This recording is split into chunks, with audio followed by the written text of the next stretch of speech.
Hey, Grace families, Michael Campbell here, family pastor. Hey, just wanted to go over this Sunday's lesson that the kids are going to be going through. And so to give you a little bit of prep as we head into the weekend, going through how God used Samson in Judges chapters 13 to 16. And so hopefully this can give you a little bit of context as we dive into this weekend. But Samson is one of those characters in the Bible that you probably don't easily forget. You know, he was strong, he was handsome, successful, and blind, which is kind of interesting. But here's what in literature is called like an anti-type.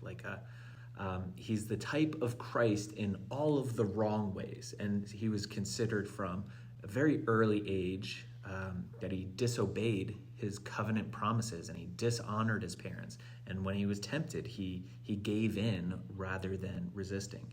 So before Samson was physically blinded, he was blind to his own weaknesses and to the source of his actual strength. Now, Samson should have turned the nation's eyes from themselves and pointed them to God instead as a judge, but he lived for his own appetite by doing what was right in his own eyes. And so God used him despite his flaws and his failures.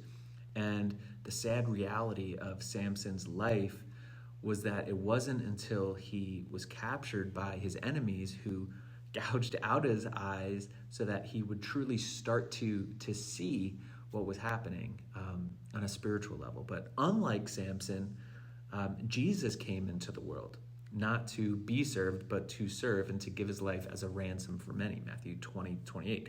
Jesus not only obeyed his Father, but he obeyed in such a way that we have a model for what obedience to God looks like. And he's even more than a model. He's also our substitute who lived that perfect life and died in our place for our disobedience. He, like Samson, placed his hand on the twin pillars of sin and death and destroyed them. But unlike Samson, Jesus didn't stay dead. He lives and he has opened the eyes of those who are blind to see the beauty of God in the face of Jesus Christ. So this weekend, as you are heading in, pray that God would open the eyes of the children who you love and care for, that they would see Jesus as more than just, he was more beautiful than anything else.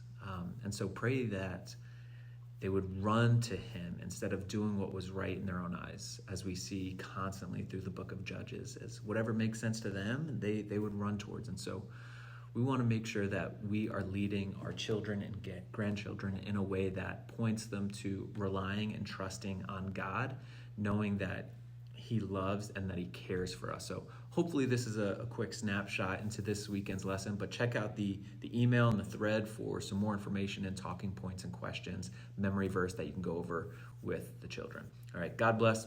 Take care.